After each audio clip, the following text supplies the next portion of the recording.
Hello, guys. We all are going through a very difficult phase of our life due to this corona pandemic. This time, unlike the last year, we are having better understanding of the disease. We have developed vaccines, so we are having hope. But it is extremely important to understand the disease. There are few things which everyone should know. How coronavirus attack our body, what our body does to fight against the coronavirus, what is cytokine storm, what are the signs and symptoms of coronavirus? When should you be worried? What is the logic behind current medications? What are the common mistakes? And finally, how to prevent coronavirus infection. These things are extremely important to control the disease. How coronavirus affect our body? Normally, when we breathe in, air passes through the nose and mouth into the airway, reaching the air sacs within the lungs. These air sacs are surrounded by tiny blood vessels. These blood vessels help in exchange of gas between the lung and the blood, thus taking in oxygen and giving out carbon dioxide. COVID-19 as a disease is caused by a virus called SARS-CoV-2. This infects the cells along the airway and attach to the molecules called ACE2 and get inside the cell. There they multiply within the cells. Once the virus is multiplying within the cell and released into the bloodstream, immune cells within the body recognize invasion by the virus and antibodies are produced against this virus. These antibodies are like soldiers who fight against terrorists. They identify spike proteins on the wall of the virus. This is a normal process to kill virus like any other viral infection like common cold or other viral infections. In a short span of 1 to 2 days, millions of viruses are formed within our body to fight the more and more antibodies or soldiers are recruited. They start attacking the virus and chemicals like cytokines are produced at this time. Immune cells like macrophages are responsible for production of these small signaling proteins called cytokines. Once they are released into the blood, they trigger the death of those cells which are infected by virus. These cytokines are also responsible for high grade fever or increase in temperature, body pain, sore throat, which are seen in case of viral infections. By 4 to 5th day, antibodies are sufficient in number to overcome the virus. It is also said that the spike proteins on the viral surface is recognized by antibodies. Some cells in our body have proteins with similar appearance to spike proteins of the virus, especially in the blood vessels of lungs, intestine, liver, kidney. These antibodies attack these parts. Once the blood vessels is attacked, the smoothness of the vessel is lost. Blood flow within these blood vessels get irregular and start forming clots at this irregular surface, ultimately blocking the flow. When this happens to tiny blood vessels of the lungs, exchange of gas happening between the air sac and the blood is lost and oxygen saturation of the patient start dropping. If we allow this to continue, oxygen demand of the patient increase and many clots will form within these tiny blood vessels. The same thing happens to heart. It can result in heart attack. If it affects the small blood vessels of the kidney, renal failure, seizures and strokes are common if it affects the brain. Intestine, it is responsible for diarrhea. When small blood vessels of the hands or fingers or toes are affected, it can result in discoloration of the fingers and the toe, known as COVID toe. In short, cytokine storm can result in shock, multiple organ damage and death if not timely intervened. Now let us see common symptoms of COVID-19 infections.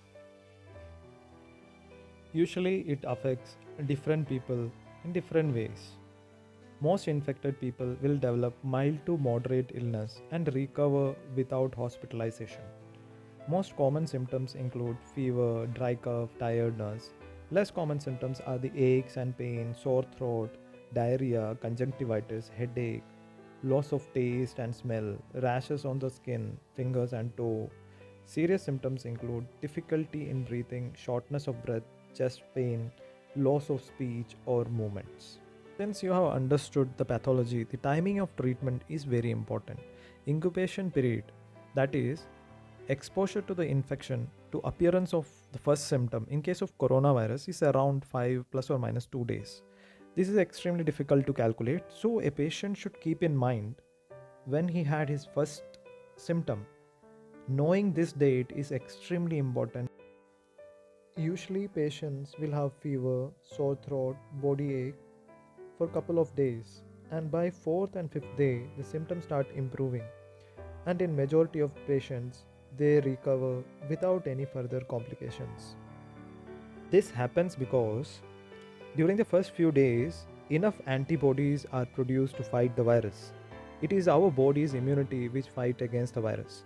So only the symptomatic treatment and health supplements are given during the first phase of the infection.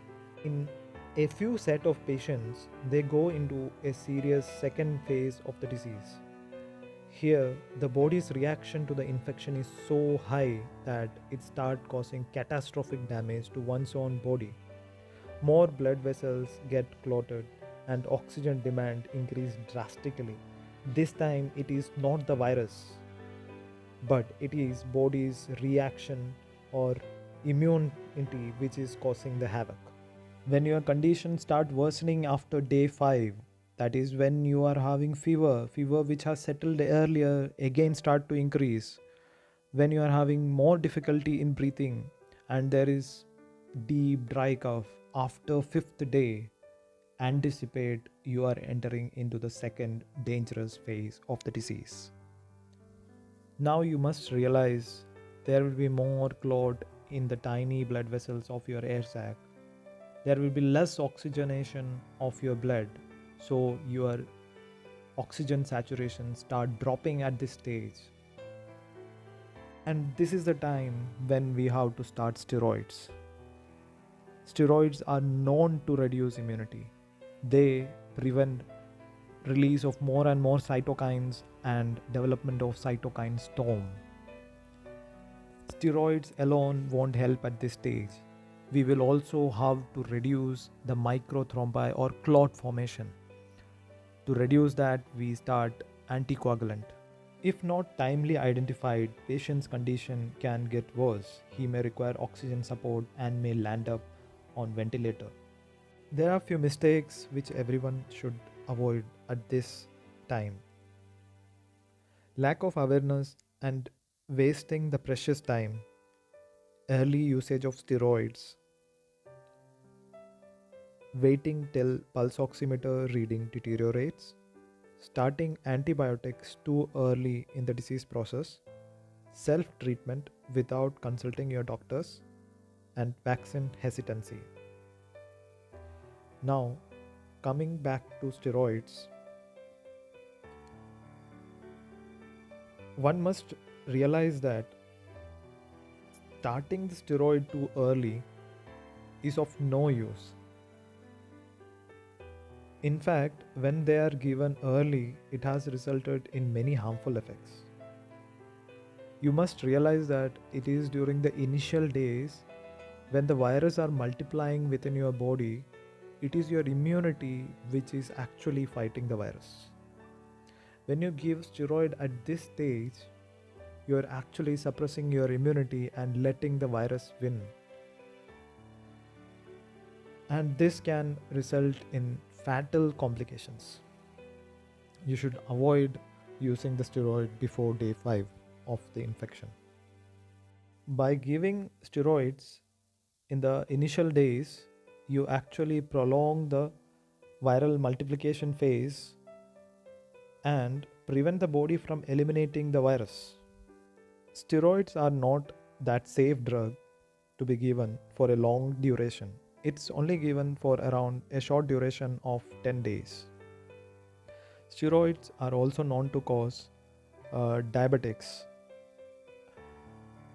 Diabetes and the steroid-induced suppression of the immunity is also one of the reasons for other infections, especially fungal infections.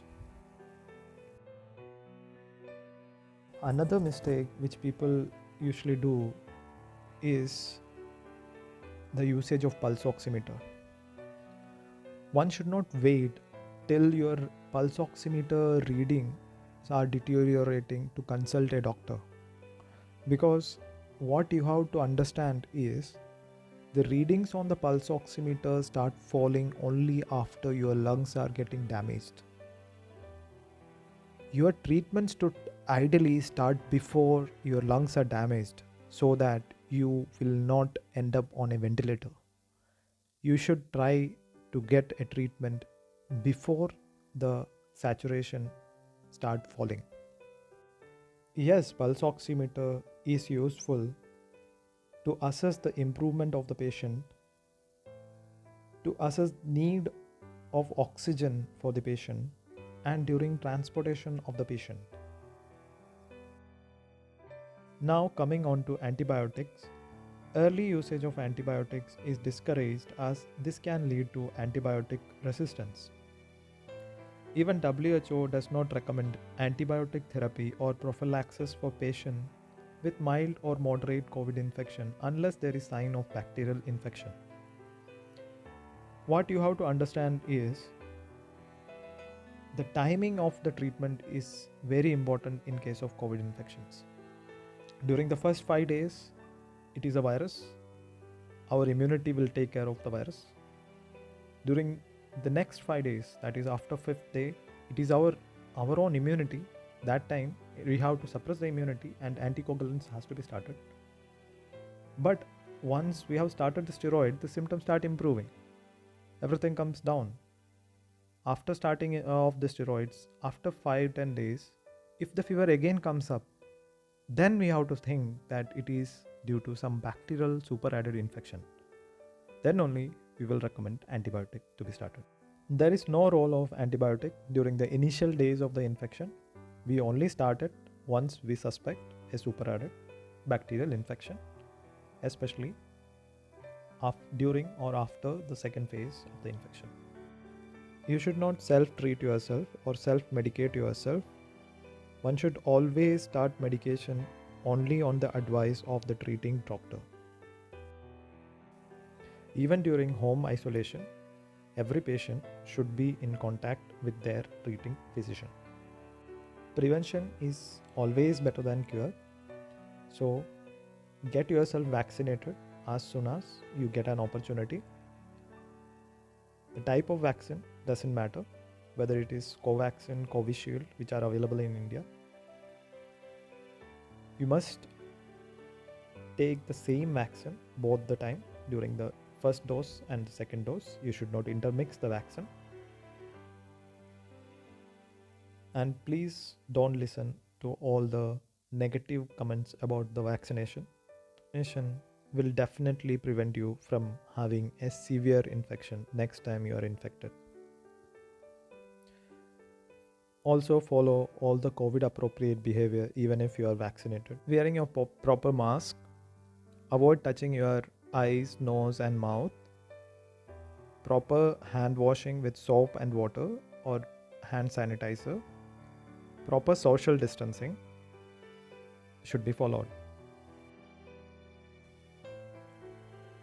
Remember, the virus can enter through your mouth or nose only.